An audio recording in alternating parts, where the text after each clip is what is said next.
Welcome back to another episode of Bike Talk with BikeLane. This is Bike Checks with Ed. I'm Ed, and today is a special episode because I'm doing my personal mountain bike. This is my 2017 Transition Scout. I've had this bike a long time, since 2017, because it has been my favorite dual suspension bike.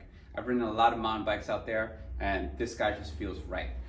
So the bike overall to me feels like an overgrown BMX bike that's a lot more forgiving. The dual suspension, the 27.5 wheels, you can get away with a lot more mistakes. The bike can also take a lot more abuse. So the geometry of the bike, this is a large size frame. I ride a large.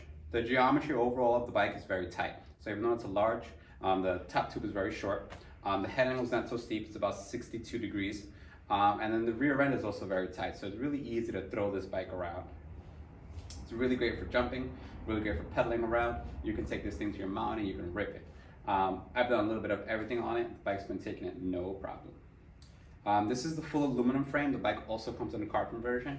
I'm not a big fan of carbon, so I stick to aluminum. We're gonna jump up to the cockpit. So my handlebars are the Race Face Atlas handlebars, the aluminum bars. They're 32 inches wide.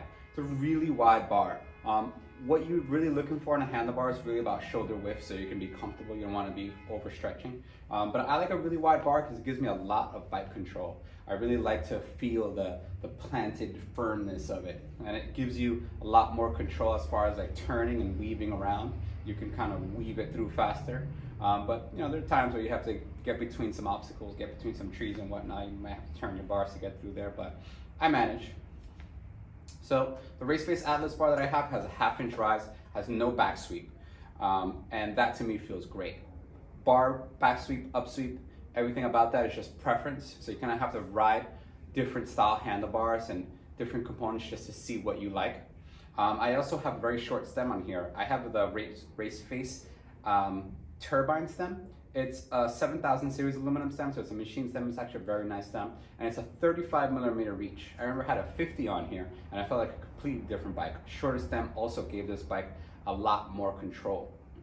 So I'm able to pick up the front end a lot easier with a shorter stem. And again, the stem is another thing that you would have to just ride different lengths and see which one you prefer for your style of riding. I have some ODI lock-on grips here.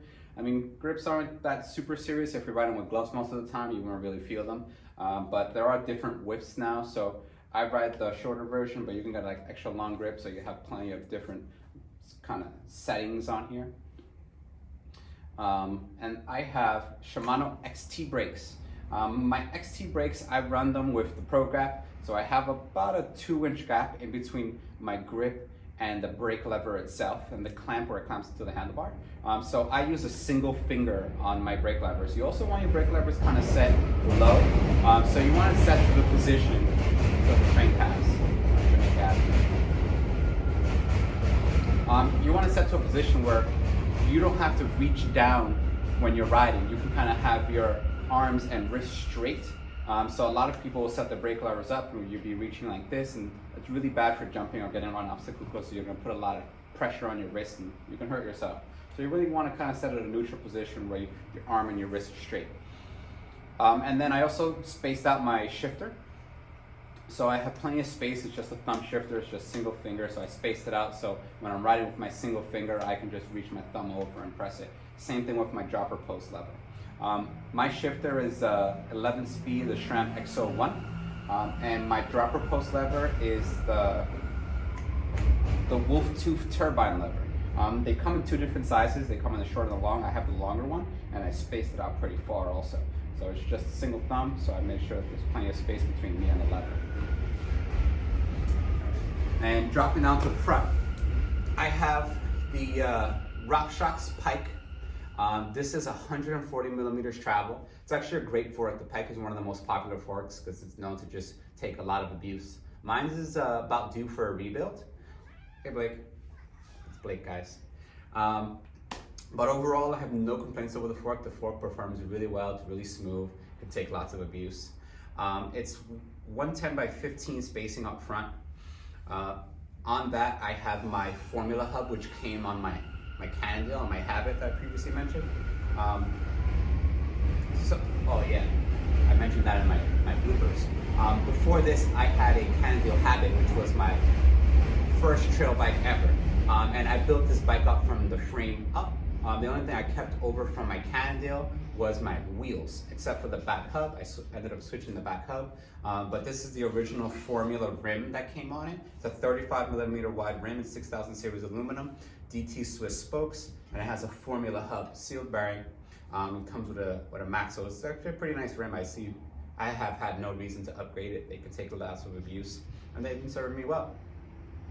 And then to stop this, I have 160 mil Shimano XT rotors. These are aluminum center rotors. So the aluminum center rotors are kind of to show off a little bit, or if you're just riding really hardcore. The aluminum center cools off faster with the steel outer ring of the rotor. So if you're riding, downhill, you're riding enduro, like this is a really nice rotor. The XT brake that I have is a single piston XT brake. Well, it's a dual piston, but it's not the 4 piston. So it's a dual piston brake. It has the fins and the brake pads, and the fins also help keep your brake cooler if you're riding very aggressively. Like I've taken my bike to Mountain Creek, which is my local downhill mountain, and my bike performed really well. My rotors did get a little discolored from riding down there. It was a really hot day, but either way, it still performed really well. Forgetting the tire.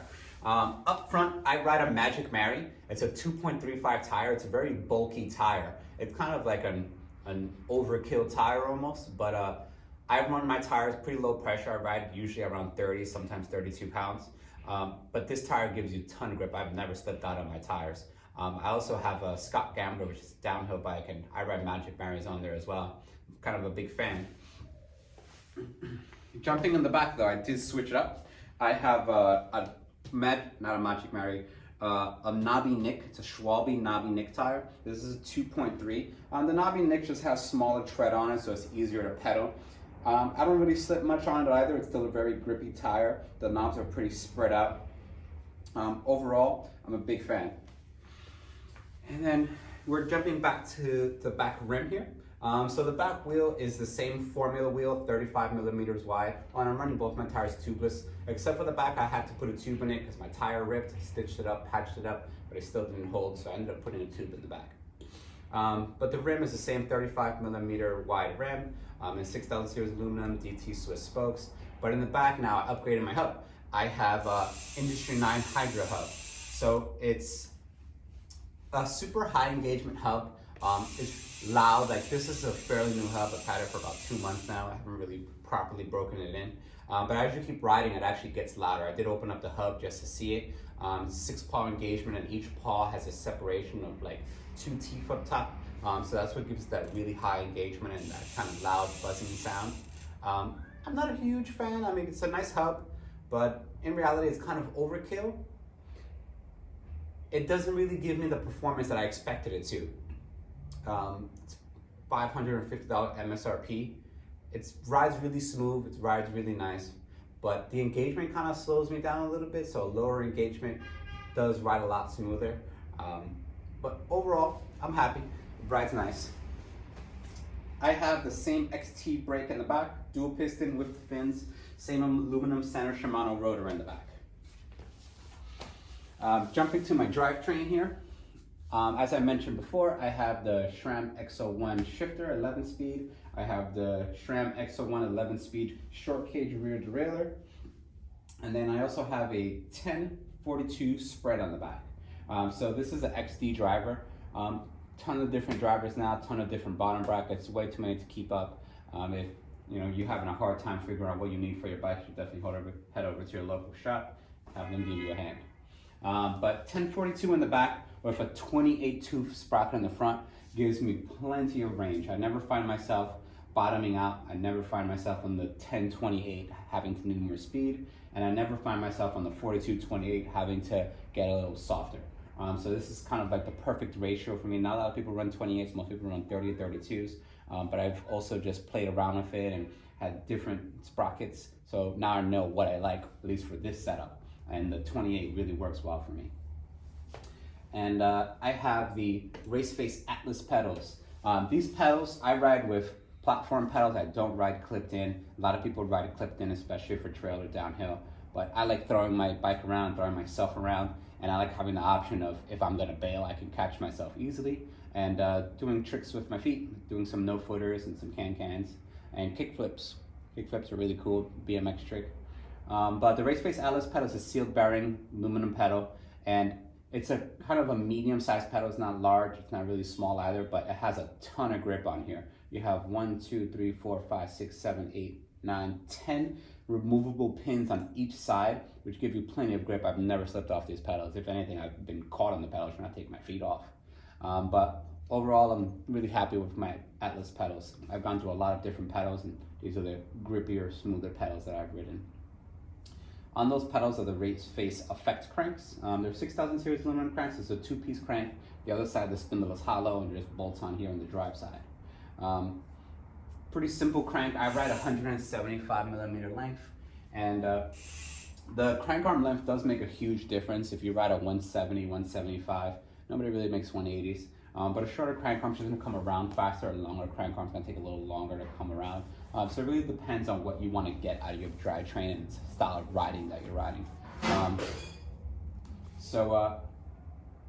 Jumping up to the center here, I have the RockShox Monarch D-Bone Air. It's 350 PSI max. I ride my shock at around 280, around 300 sometimes. I usually ride it in the pedal position. It has 3 different settings: open, lock, and pedal. It depends, again, on your style of riding and what you're really riding, but it's good to get yourself familiar with just flicking it around and getting the rebound set right. And that's something else that I would definitely suggest heading over to your local shop and having them set up your suspension properly. The suspension is a really big deal. You want your bike feeling smooth, you want it operating properly, you definitely want to set up 100%. Jumping up to my seat post and seat here. I have, again, the Raceface Atlas seat post. It's a really nice seat post. It's cable actuated. I'm a really big fan of Raceface. Raceface just makes really nice components. I forget the length of my seat post, but I do remember I had to go through 3 different seat posts to get the right fit for my bike. So I really wanted to get slammed all the way down, and I really wanted the right reach for me. So I did have to go through a couple of seat posts to see what fits, because the frame does have a little bend down here, so the seat post and the cable would get pinched if it's not at the right angle. But I was able to figure that out. I'll put it in the comments later after I do a little more research, because I forgot what size seat post I got here. But the WTB speed seat that I have is actually really nice seat. I'm a big fan of WTB seats. They're on all my bikes. This one is a gel seat, and it's not super wide. It's 140 millimeters wide and 260 millimeters long. Overall, it's like a super plushy but sleek looking seat. I would recommend the WTB seats for everyone, for any type of ride. They make all different style seats. And if you guys want to come in person and check out my bike, I usually have it here, and we're here every day except for Wednesdays. If you have any comments, please comment. And don't forget to subscribe. It keeps me motivated, and it keeps my videos relevant.